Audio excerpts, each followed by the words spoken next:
The morning sunlight streamed through the blinds of the tiny apartment, casting warm patterns across the worn kitchen table.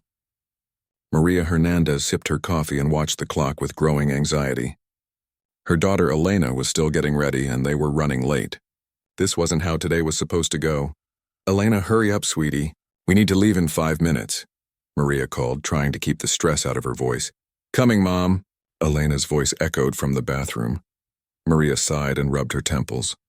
Working as a maid at the Grand Royale Hotel for 15 years had taught her many things, but today would test her in ways she hadn't expected.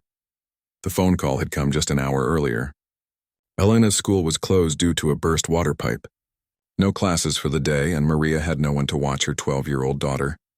Her sister Rosa, who usually helped in emergencies, was 3 towns over visiting her son. Her neighbor, Mrs. Chen, was at her doctor's appointment. There were simply no options left. Elena appeared in the kitchen doorway, her dark hair pulled back in a neat ponytail, wearing jeans and her favorite blue sweater. "I'm ready," she announced, slinging her backpack over her shoulder. "Are you sure Mr. Peterson won't be mad that I'm coming with you?" Maria stood and gathered her things. "He wasn't happy when I called, but he understands it's an emergency. You just need to stay in the staff room and be very quiet. Bring your books and homework. And remember, don't touch anything, don't wander around, don't bother anyone," Elena recited with a small smile. "I know, Mom." Maria nodded and gave her daughter a quick hug. "It's just for today. I appreciate you being so good about this." The bus ride to the hotel was crowded as usual. Maria held on to the overhead rail while Elena pressed against her side, both swaying with the movement of the vehicle. Through the windows, the city transformed from their modest neighborhood of small apartments and family businesses to the glittering downtown area where luxury hotels and expensive boutiques lined the streets. The Grand Royale Hotel stood like a palace among them, all 15 stories of gleaming glass and stone, with ornate gold lettering across the entrance. Uniformed doormen greeted expensive cars as they pulled up to the curb. Maria always entered through the staff entrance on the side, away from the glamour and the guests. "It's so big," Elena whispered as they approached. Despite living in the same city her entire life, she had never seen her mother's workplace up close. "Remember what I told you," Maria said quietly as she punched her time card and guided Elena through the service corridors. "The staff room is small but comfortable. There's a little TV and some magazines. I brought you a sandwich and juice for lunch." The narrow hallways of the service area were a stark contrast to what guests saw. Plain walls, bright fluorescent lighting, and the constant hum of activity as housekeeping staff, kitchen workers, and maintenance personnel moved efficiently through their tasks. Several of Maria's co-workers smiled and waved as they passed. "Maria, good morning," called Tina, another housekeeper who had worked at the hotel almost as long as Maria. She paused when she noticed Elena. "And who's this?" "My daughter Elena. Her school is closed today, so she has to stay in the staff room. Mr. Peterson approved it," Maria added quickly. Tina smiled warmly at Elena. "Nice to meet you. Your mom is the hardest worker here, you know. We'd fall apart without her." Elena smiled shyly. "Nice to meet you too." They continued down the corridor until they reached the small staff room. It contained a worn sofa, a few plastic chairs around a table, a small refrigerator, and a TV mounted in the corner. A bulletin board on one wall was covered with employee notices, schedule changes, and a few faded photos from staff events. "Here we are. Not fancy, but it's quiet." Maria set Elena's backpack down on the table. "I'll try to check on you during my breaks, but I have a full schedule today. Lots of checkouts on the executive floor." Elena nodded and pulled out a book from her backpack. "I'll be fine, Mom, don't worry." Maria hesitated at the door. Something about leaving her daughter alone in this unfamiliar place made her uneasy, but she had no choice. "I love you. Be good." "Love you too," Elena replied, already opening her book. With a final glance, Maria headed to the housekeeping supply room to get her cart. The morning passed in a blur of stripped beds, vacuumed carpets, scrubbed bathrooms, and fresh linens. By noon, Maria had completed 6 rooms and was starting to feel the familiar ache in her lower back. She glanced at her watch. Lunch break time. She could check on Elena. As she pushed her cart into the service elevator, she found herself sharing the small space with Robert Blackwell, the front desk clerk. Tall and thin with perfectly combed dark hair, he wore his hotel uniform like armor. Always immaculate, never a wrinkle in sight. In the 15 years Maria had worked at the Grand Royale, she had rarely seen Robert smile. "Afternoon, Maria," he said stiffly. "Mr. Blackwell." She nodded politely. Despite working together for years, he always maintained a formal distance from the housekeeping staff. "I heard you brought your daughter today," he remarked, checking his reflection in the elevator's mirrored wall. Mr. Peterson mentioned it at the morning briefing. Maria felt a twinge of embarrassment. "Yes, her school closed unexpectedly. It's just for today." His expression made it clear what he thought of children in the workplace. "I hope she understands this is a 5-star establishment, not a daycare center." Before Maria could respond, the elevator doors opened, and Robert strode out without another word. Maria took a deep breath to calm herself. Robert Blackwell's opinion didn't matter. Mr. Peterson had approved Elena's presence, and that was all that counted. When she reached the staff room, Maria pushed open the door with a smile, ready to share lunch with her daughter. The smile faded when she found the room empty. "Elena?" she called, looking around the small space. Her daughter's backpack was still there, open on the table, but Elena was nowhere to be seen. Maria checked the nearby restroom. Empty. A cold feeling of worry began to creep up her spine. Where could Elena have gone? She had been so clear about the rules. "Have you seen my daughter?" she asked a passing maintenance worker. He shook his head apologetically. Maria moved quickly through the service corridors, checking every room and closet. The worry was turning to panic when she spotted Tina coming out of a guest room. "Tina, have you seen Elena?" "She's not in the staff room." Tina frowned. "No, sorry." "Did she say where she was going?" "She was supposed to stay put. I don't understand where she could have gone." Maria's voice trembled slightly. "Don't worry, we'll find her. She can't have gone far," Tina assured her. "Let me help you look." Together they continued searching, checking the laundry room, the kitchen area, and even venturing toward the hotel's back offices. None of the staff they encountered had seen a young girl wandering alone. Maybe she went exploring. "You know how kids are. Curious about everything," Tina suggested as they turned another corner. Maria nodded, though her mind was racing with worse possibilities. The Grand Royale was huge, with countless places where a 12-year-old could get lost. Or what if she'd somehow wandered into a restricted area? Or worse, what if she'd gone outside? They had been searching for nearly 15 minutes when Maria's ears caught something. The faint sound of music coming from the direction of the main lobby. Not the usual ambient music the hotel played, but something different, something classical. "Do you hear that?" she asked Tina. Tina tilted her head. "Piano? That's strange. There's no performance scheduled today." The sound grew clearer as they approached the swinging doors that separated the service area from the guest spaces. Maria pushed through the door cautiously, aware that she wasn't supposed to be visible to guests while on duty, unless she was actively cleaning. The hotel lobby stretched before them, a vast space of marble floors, crystal chandeliers and plush furniture arranged in elegant groupings. At its center stood the hotel's prized possession, a gleaming black grand piano that was mainly for show, occasionally played during special events by hired musicians. And sitting at that piano, her small frame almost dwarfed by the instrument, was Elena. Maria froze.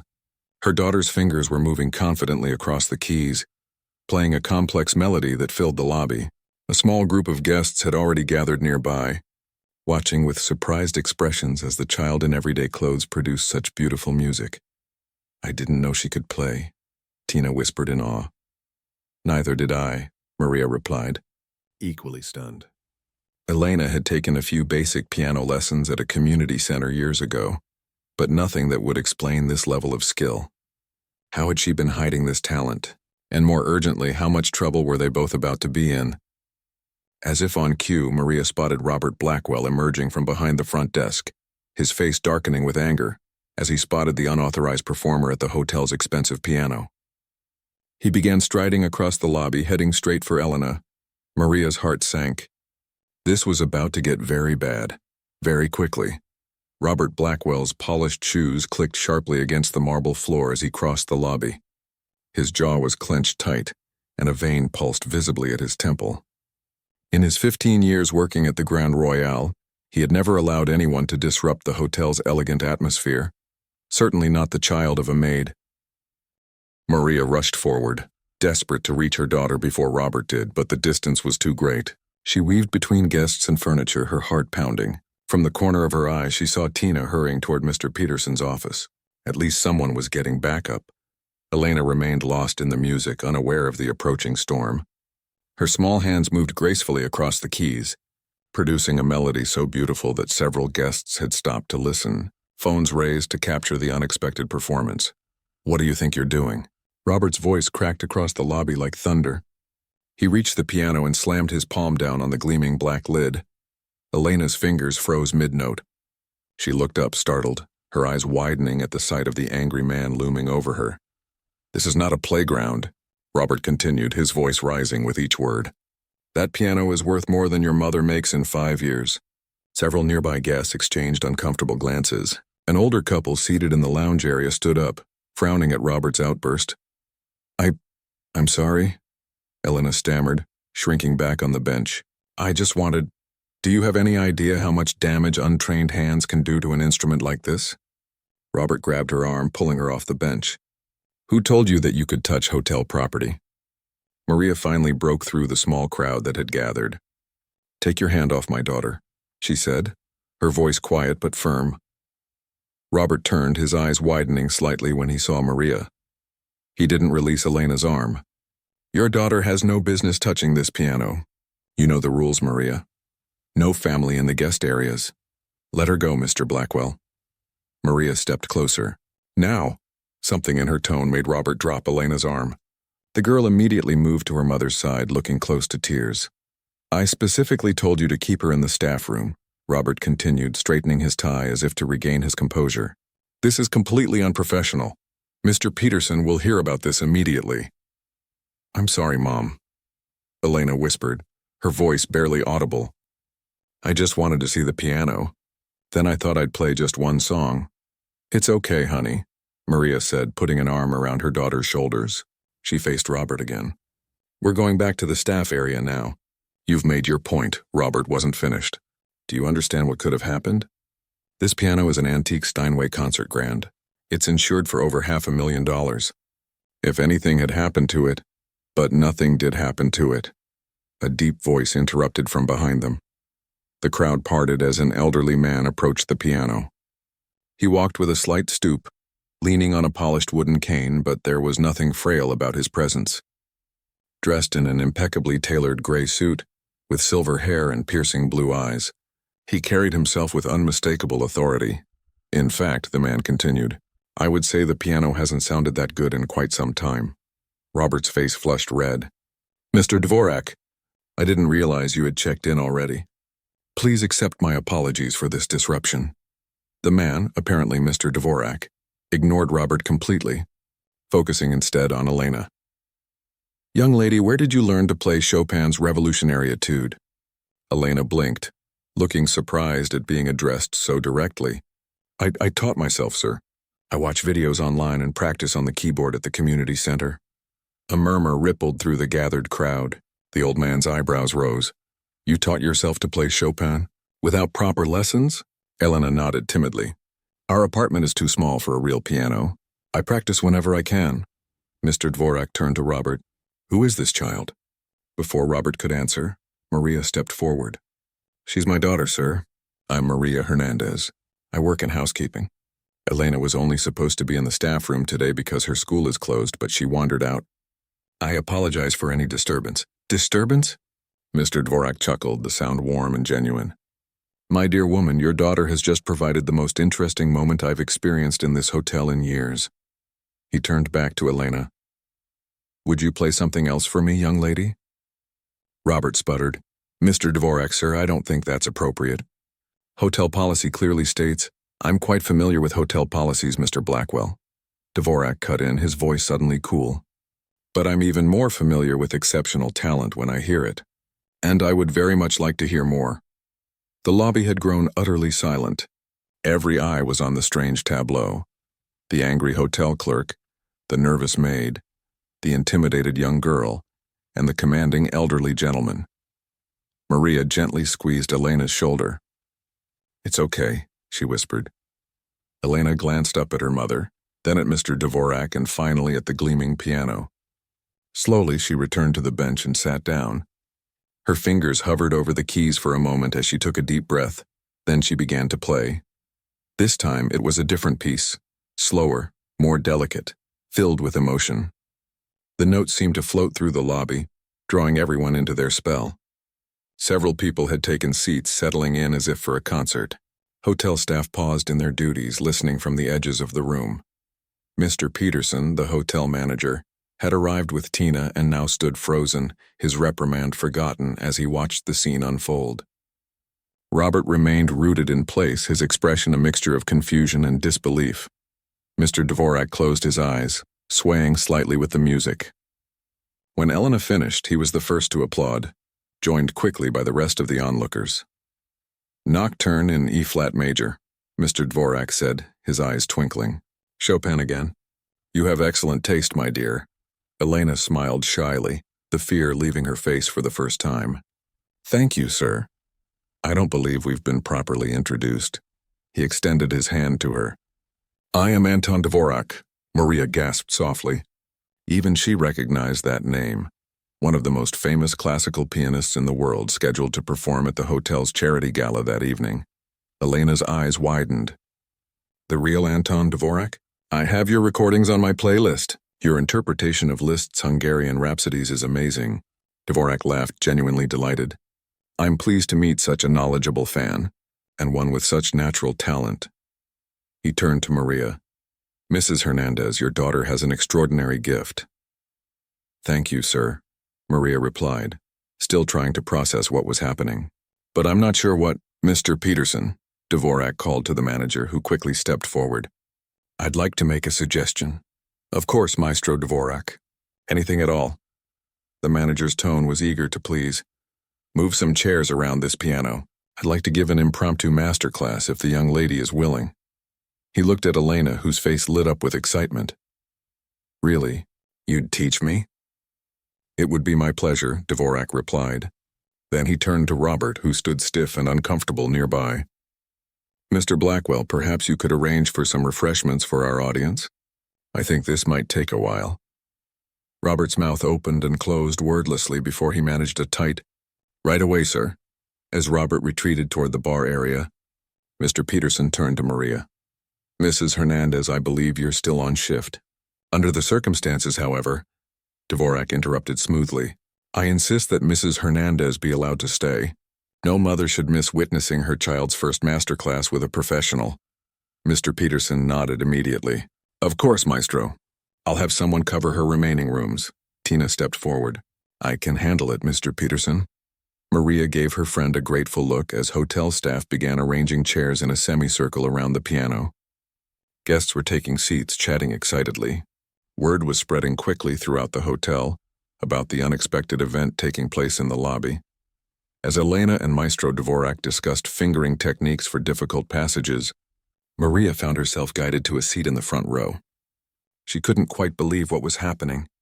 Just an hour ago, she had been terrified of losing her job.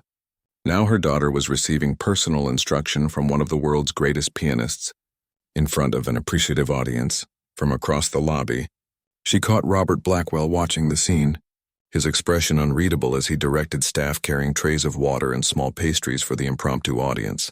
When their eyes met, he quickly looked away. Maria turned her attention back to the piano, where Elena was attempting a complicated passage under Dvorak's guidance. Her daughter's face was focused but joyful, completely absorbed in the music and the rare opportunity she had been given. Sometimes, Maria thought, life's most beautiful melodies came from the most unexpected places. The impromptu masterclass had been underway for almost 30 minutes, and the crowd in the Grand Royale's lobby had doubled in size. Hotel guests who had been heading out for afternoon activities now lingered, drawn by the beautiful music and the rare opportunity to witness a legend at work. Staff members found excuses to pass through the lobby, pausing longer than necessary to watch the unfolding magic. "No, child.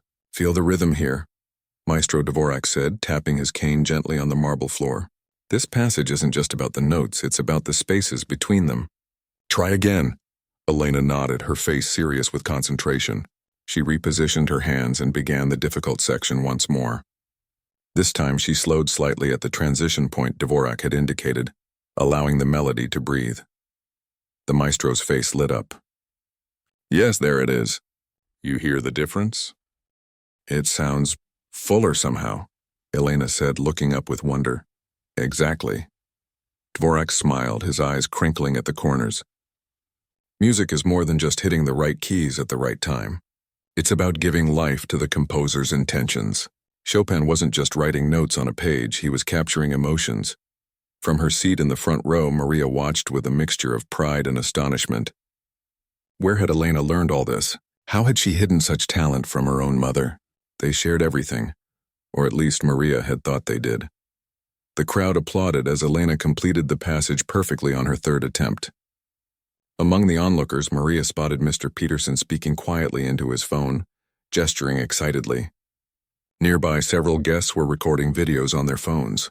This unexpected event was quickly becoming something much bigger. You have a natural instinct for interpretation, Dvorak told Elena. Many students with years of formal training struggle with what you do instinctively. But your technique needs refinement. He demonstrated a finger exercise, his aged hands still remarkably nimble as they danced across the keys. Try this. It will strengthen your fourth and fifth fingers. Elena mirrored his movements, stumbling slightly at first but quickly adapting. Her ability to absorb instruction was remarkable. Maestro Dvorak, called a voice from the back of the crowd. A woman in an elegant business suit approached, clipboard in hand. The sound technicians need to speak with you about tonight's gala performance. They're setting up in the grand ballroom now. Dvorak waved dismissively. Tell them I'll be there shortly, Mrs. Winters. This is more important at the moment. The woman, apparently the event coordinator, looked flustered but nodded and retreated. Maria noticed several people in formal attire now gathering near the lobby entrance, whispering among themselves as they watched the scene at the piano. Now then, Dvorak said, turning back to Elena, let's try something different. Do you know any Beethoven? Elena bit her lip. A little bit of Für Elise and the first movement of the Moonlight Sonata, but I'm still learning them. The Moonlight Sonata is an excellent choice. Let's hear what you've mastered so far. As Elena began the haunting, familiar opening notes of Beethoven's famous composition, Maria noticed Robert Blackwell standing at the edge of the gathered crowd. He was no longer actively supervising the refreshments, but had taken a position near a column where he could observe without being obvious. His face had lost its earlier anger, replaced by a complex expression that Maria couldn't quite read. The music swelled through the lobby, the melancholy notes filling the space. Elena played with surprising emotional depth for someone so young, her body swaying slightly with the music. When she reached a difficult passage about 2 minutes in, her fingers faltered and she stopped, looking embarrassed. I haven't figured out this part yet, she admitted. That's perfectly fine, Dvorak assured her. Learning is a journey, not a destination, may I? Elena scooted over on the bench and the maestro settled beside her. His arthritic hands hovered over the keys for just a moment before he picked up exactly where she had left off, completing the passage with fluid grace. The audience watched in reverent silence as the world-renowned pianist demonstrated why he had earned his reputation. When he finished the movement, there was a moment of complete stillness before the crowd erupted in applause. Dvorak acknowledged them with a small nod, then turned back to Elena. The trick with this section is to maintain the atmospheric feeling while executing the technical demands. Watch my hand position. He demonstrated again more slowly this time, allowing Elena to study his fingering. Maria glanced at her watch and was shocked to realize that nearly an hour had passed. Her lunch break had long since ended, and even with Tina covering her assigned rooms, she would need to get back to work soon. Just as she was wondering how to gracefully extract herself and Elena from this extraordinary situation, Mr. Peterson approached her seat. Mrs. Hernandez, he said quietly, bending down to speak without disturbing the lesson. May I have a word? Maria nodded and followed him to a quiet corner of the lobby, her stomach tightening with anxiety. Despite the seemingly positive turn of events, she was still technically in violation of hotel policy. Elena had left the staff room and disrupted the lobby. Mr. Peterson might be ready to discuss disciplinary measures now that the immediate situation had been handled. I've just been on the phone with the hotel owner. Mr. Reynolds, Mr. Peterson began, his tone unreadable. Maria braced herself. I understand, sir, and I take full responsibility for my daughter's actions. It won't happen again. Mr. Peterson looked surprised. Mrs. Hernandez, that's not at all what I wanted to discuss. Mr. Reynolds is thrilled about what's happening here today. He's actually on his way over from his office right now to see it for himself. He is? Maria couldn't hide her shock. This kind of publicity is priceless, Mr. Peterson continued, gesturing toward the guests filming on their phones. Several of them have already posted videos online and they're getting attention. The Grand Royale is trending locally on social media for the first time since that celebrity wedding last year. Oh, Maria said, unsure how to respond. That's good? It's excellent, Mr. Peterson assured her. And Mr. Reynolds had an idea. Tonight's charity gala is raising money for arts education in underprivileged schools. Having your daughter perform, a self-taught prodigy who learned from online videos and community center practice, would perfectly showcase why this cause matters. Maria felt lightheaded. You want Elena to perform at the gala? With Maestro Dvorak? If he agrees, yes. And based on what I'm seeing, I think he will. Mr. Peterson smiled, a genuine warmth replacing his usual business-like demeanor. Your daughter has an extraordinary gift, Mrs. Hernandez. This could be a wonderful opportunity for her. Across the lobby, Elena was now playing a duet with Maestro Dvorak, their hands moving in perfect synchronization as they performed what appeared to be a simplified version of a Mozart piece. The crowd was entranced, and even the hotel staff had stopped pretending to work, openly watching the performance. I need to call my sister, Maria said faintly, and find something appropriate for Elena to wear. She only has jeans and that sweater. The hotel boutique will be happy to provide a suitable outfit, Mr. Peterson said smoothly. Consider it our contribution to the evening. And naturally, you'll have the rest of the day off, with pay to prepare. Thank you, sir, Maria managed, feeling as if she had stepped into someone else's life. As Mr. Peterson excused himself to greet several important-looking newcomers to the lobby, Maria caught sight of Robert Blackwell again. He had moved closer to the piano and was watching Elena with an expression that had transformed completely from his earlier anger. He now looked thoughtful, perhaps even slightly ashamed. When the duet concluded, Dvorak patted Elena's hand. Excellent progress. We'll make a concert pianist of you yet. Maestro, called Mrs. Winters, the event coordinator who had returned with reinforcements. I really must insist. The sound check cannot be delayed any longer. Dvorak sighed theatrically. The demands of the profession. Always schedules to keep. He turned to Elena. I must attend to these technical matters, but I would like to continue our session afterward. If you're not too tired. I'm not tired at all, Elena said eagerly. This is the best day of my life. The maestro chuckled as he rose stiffly from the piano bench. Mrs. Hernandez, he called to Maria. Your daughter has remarkable potential. Has she had any formal evaluation from a music school? Maria shook her head as she approached the piano. No, sir. I didn't even know she could play like this until today. Fascinating. Dvorak stroked his chin thoughtfully. We must discuss this further. For now, though, duty calls. He turned to follow Mrs. Winters, who looked relieved to finally have captured his attention. As the crowd began to disperse, with many guests approaching Elena to offer congratulations, Maria found herself face to face with Robert Blackwell. Mrs. Hernandez, he said stiffly, his eyes not quite meeting hers. Mr. Peterson has asked me to escort you and your daughter to the hotel boutique to select appropriate attire for this evening's event. Thank you. Mr. Blackwell, Maria replied coolly. Robert cleared his throat. I also wanted to say that I may have reacted hastily earlier. Your daughter plays very well. Coming from Robert, this awkward half-apology was surprising. Maria nodded, accepting the olive branch for what it was. Mom, did you hear? Elena rushed to her side, practically bouncing with excitement. Maestro Dvorak wants me to play at the charity concert tonight. Can I please? Maria hugged her daughter close.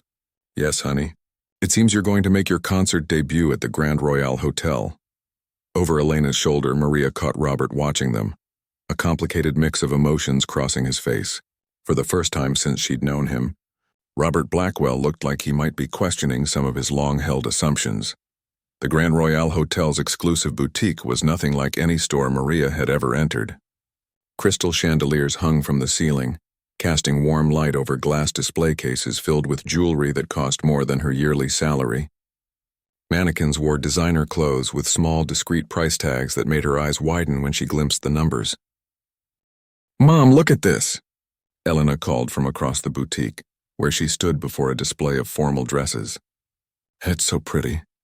Maria joined her daughter, noting with some relief that Robert Blackwell had remained near the entrance, giving them space to browse.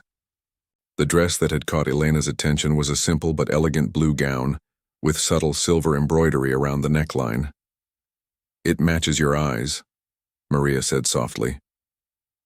The boutique manager, a stylishly dressed woman with silver-streaked dark hair, approached with a professional smile. Mr. Peterson called ahead. You must be Elena, our surprise pianist. Elena nodded shyly. I'm Teresa. Let's find you something perfect for tonight's performance. She glanced at the blue dress. You have excellent taste. Would you like to try it on? Before Maria could mention concerns about cost, Teresa continued. Mr. Peterson was very clear that this is the hotel's treat. The owner is quite excited about your participation in tonight's gala. As Teresa led Elena toward the fitting rooms, Maria felt a presence beside her. Robert Blackwell had ventured further into the boutique. The blue one would be appropriate, he said stiffly. Not too grown up, but formal enough for the occasion. Maria nodded, surprised by his continued awkward attempts at civility. Yes, I think so too. An uncomfortable silence fell between them. Maria watched as Teresa helped Elena gather shoes and accessories to complement the dress. Your daughter, Robert finally said, his voice lower than usual. How long has she been playing piano? I didn't know she could play like that, Maria admitted. She took a few basic lessons at the community center years ago. Sometimes she would mention practicing there after school, but I had no idea. She trailed off, still processing the day's revelations. Robert frowned. You truly didn't know? We live in a one-bedroom apartment, Mr. Blackwell. There's no room for a piano, no money for lessons. Maria met his eyes directly. Elena studies hard. She gets good grades. I thought when she went to the community center, she was just doing homework or hanging out with friends.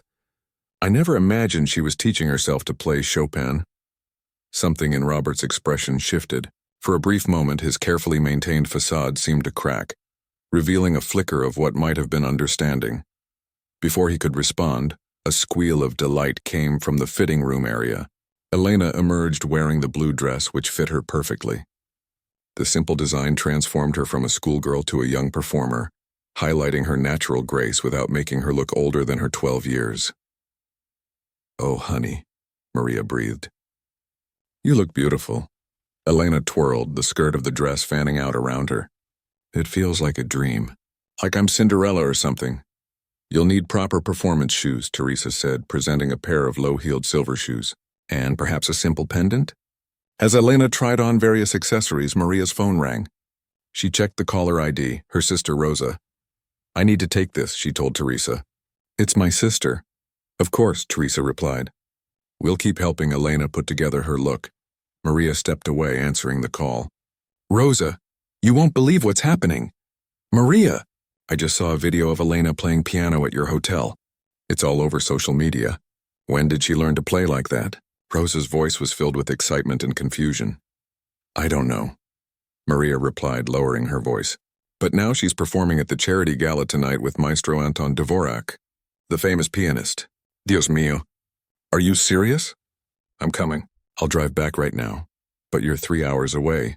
I'm not missing my niece's debut performance. I'll pick up Mom on the way. She needs to see this too. Maria felt tears welling in her eyes. That would be wonderful. The gala starts at 7. We'll be there. And Maria? This is incredible. I'm so proud of both of you. After hanging up, Maria wiped her eyes and rejoined the others. Elena was now fully outfitted, looking like a different person in her concert attire. Mrs. Hernandez, Robert said formally. Mr. Reynolds, the hotel owner, has arrived and would like to meet your daughter before the sound check. Maria nodded, still trying to compose herself after the emotional phone call. Thank you, Mr. Blackwell. Teresa helped Elena change back into her regular clothes, carefully hanging the performance outfit to be delivered to a private preparation room near the ballroom. As they left the boutique, Maria noticed the sun was already beginning its descent. The day that had started so ordinarily was racing toward an extraordinary conclusion. The hotel owner, Mr. Reynolds, was waiting in a small private lounge adjacent to the lobby. A tall man with salt and pepper hair and an expensive suit, he rose when they entered. his face breaking into a warm smile at the sight of Elena. Here she is, our piano prodigy. He extended his hand first to Elena, treating her with the respect of an adult. I'm David Reynolds. I own this hotel, and I'm also chairman of the Children's Arts Foundation, which is benefiting from tonight's gala. Nice to meet you, sir, Elena replied politely, shaking his hand. Thank you for letting me play tonight. The pleasure is entirely ours. Mr. Reynolds turned to Maria. Mrs. Hernandez, your daughter has remarkable talent. I've watched several videos of her playing with Maestro Dvorak this afternoon. They've already received thousands of views online. Maria blinked in surprise. Videos online? Mr. Reynolds nodded. In today's world, extraordinary moments spread quickly. Speaking of which, he gestured to a side table where several newspapers and magazines were spread out. Our foundation's work has been featured in these publications. Our mission is to bring music and arts education to children who might not otherwise have access. Elena approached the table, picking up a glossy brochure. This looks like my community center. That's where I practice. Exactly, Mr. Reynolds said, his expression growing more serious. Programs like these are vital, but they're underfunded and often the first to be cut when budgets tighten. That's why tonight's event matters so much. And having you perform, Elena, a living example of what these programs make possible, is more powerful than any speech I could give. Maria felt a mixture of pride and unease. Everything was happening so fast, and Elena was suddenly the center of attention in a world very different from their normal life. Mr. Reynolds, she began carefully, this is all very new to us. Elena has never performed in public before today, and yet she held her own with one of the world's greatest pianists, Mr. Reynolds replied. Maestro Dvorak isn't known for his patience with amateurs, but he spent over an hour teaching your daughter. That says everything about her potential. A knock at the door interrupted them. Mrs. Winters, the event coordinator, poked her head in. Mr. Reynolds, the tech team needs Elena for a sound check if she's going to perform tonight. Of course. Mr. Reynolds nodded. Mrs. Hernandez, would you like to accompany your daughter? I need a moment with Mr. Blackwell anyway. Maria and Elena followed Mrs. Winters down a corridor toward the grand ballroom, where tonight's gala would take place. Behind them, Maria could hear Mr. Reynolds speaking quietly to Robert, though she couldn't make out the words. The ballroom was enormous, with high ceilings, massive crystal chandeliers, and a stage set up at one end. Workers bustled about, arranging tables and chairs, setting up floral centerpieces and adjusting lighting. The grand piano on stage, even larger and more impressive than the one in the lobby, gleamed under the spotlights. Maestro Dvorak was already there, discussing something with the sound technicians. When he spotted Elena, he waved her over. My young protege has arrived. Come, we must decide on our program for tonight. As Elena rushed toward the stage, Maria hung back, watching her daughter move confidently into this new world. Just this morning, Elena had been her quiet, studious daughter who occasionally mentioned practicing piano at the community center. Now she was collaborating with a world-renowned musician, preparing to perform at a black-tie charity gala. Overwhelming, isn't it? A voice said beside her. Maria turned to find Robert Blackwell standing there, his expression uncharacteristically gentle. Very, she admitted. Mr. Reynolds has asked me to be your family's personal liaison for the evening, Robert said. I'll help coordinate everything and make sure you all have what you need. Maria studied him, noting the subtle change in his demeanor. That's kind of you, Mr. Blackwell. It's the least I can do. He hesitated, then added quietly. I was wrong earlier. About your daughter? About a lot of things, actually. Before Maria could respond, Elena called from the stage. Mom, come listen to this. Maestro Dvorak wants me to play the first part of the Moonlight Sonata by myself, and then he'll join for a duet. As Maria moved toward the stage, she realized Robert was accompanying her. They stood together at the edge of the ballroom, watching as Elena took her place at the piano. When she began to play, the workers setting up the room gradually stopped what they were doing, turning to listen. The music filled the massive space, somehow both delicate and powerful. Elena's face was transformed by complete concentration as her fingers moved across the keys. She's going to be remarkable tonight, Robert said softly. For once, Maria found herself in complete agreement with him.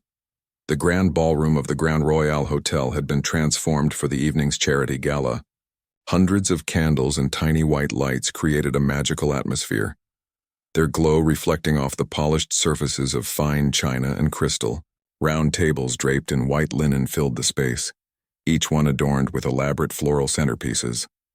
Men in tuxedos and women in evening gowns mingled during the cocktail hour, their conversations creating a pleasant hum throughout the room. In a small preparation room behind the stage, Elena stood before a full-length mirror, barely recognizing herself in the blue gown. Her hair had been styled by the hotel's salon, swept up with a few curls framing her face. She looked older, more poised, yet still very much a 12-year-old girl on the verge of the most extraordinary night of her young life. "How are you feeling?" Maria asked, adjusting the simple silver necklace around her daughter's neck. Maria herself had been provided with a borrowed black dress from the boutique, simple but elegant, appropriate for the mother of a performer. "Nervous," Elena admitted. "What if I mess up? What if I forget the notes?" "You won't," Maria assured her. "I've heard you play those pieces perfectly all afternoon. But even if something goes wrong, it doesn't matter. Just playing here tonight is already amazing." A soft knock on the door interrupted them. Robert Blackwell entered, looking completely different in his formal attire. His usual stern expression had given way to something more open, almost gentle. "5 minutes until you're announced," he said. "Maestro Dvorak is already in position." He hesitated, then added, "Your family has arrived. Mrs. Hernandez. I've seated them at a special table near the front." "Thank you, Mr. Blackwell," Maria said, genuinely appreciative of his help. Robert's eyes fell on Elena. "You look very professional, young lady." "Like a real concert pianist," Elena smiled nervously. "Thank you. I wanted to say something before you go out there." Robert cleared his throat. "I was wrong this morning. Very wrong. What I said about you, about the piano." He shook his head. "In 15 years at this hotel, I've become too focused on rules and not enough on people. Today you reminded me that sometimes the most beautiful moments happen when rules are broken." Elena glanced at her mother, unsure how to respond to this unexpected apology. "What Mr. Blackwell is trying to say," Maria translated with a small smile, "is that he's sorry and he wishes you good luck." Robert nodded, looking grateful for the interpretation. "Exactly." He checked his watch. "It's time. I'll show you to the stage entrance." They followed him through a discreet door that led to the side of the stage. From here, Elena could see the packed ballroom, hundreds of elegantly dressed people seated at their tables. The spotlight on the grand piano made it gleam like a massive black jewel. Mr. Reynolds was at the microphone, addressing the crowd. "And we are especially privileged tonight to witness something truly remarkable. Earlier today, an extraordinary young musician was discovered in our very own lobby. Her story exemplifies why the Children's Arts Foundation exists and why your generous support matters so much." Elena's heart hammered in her chest. Maria squeezed her hand. "I'm so proud of you," she whispered. "Ladies and gentlemen," Mr. Reynolds continued, "please welcome to the stage Ms. Elena Hernandez, accompanied by our honored guest, Maestro Anton Dvorak." The ballroom erupted in applause. Elena took a deep breath and stepped onto the stage, the spotlight momentarily blinding her. She walked carefully in her new shoes, approaching the piano where Maestro Dvorak already waited, smiling encouragingly. As her eyes adjusted to the light, Elena could make out the audience. Near the front, she spotted her grandmother in a rarely worn church dress alongside Aunt Rosa, both beaming with pride.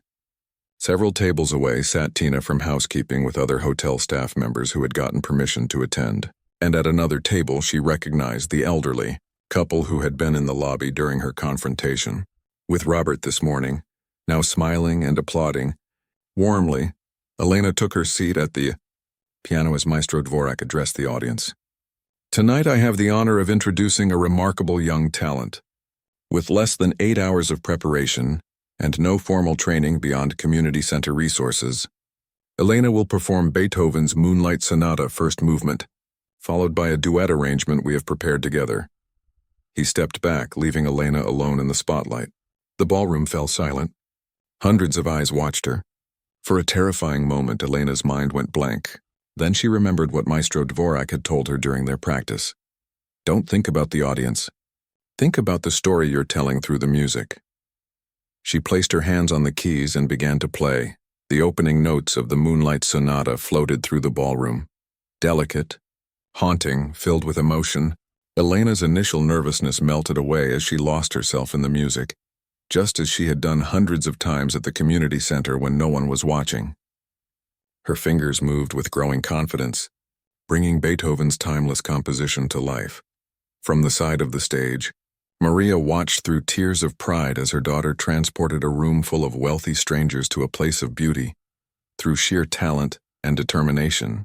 Beside her, Robert Blackwell stood motionless, transfixed by the performance.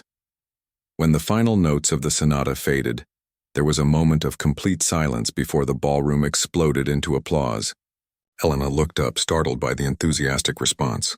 Maestro Dvorak returned to the piano, patting her shoulder as he took his place beside her for their duet. Together, they launched into their prepared piece, a special arrangement of Schubert that Dvorak had adapted for a student and master to play together. The maestro's experienced hands carried the complex passages while Elena provided the melodic heart of the piece, their contrasting styles creating something greater than either could have achieved alone. The performance ended to a standing ovation. Elena stood between Maestro Dvorak and Mr. Reynolds as camera flashes popped throughout the ballroom.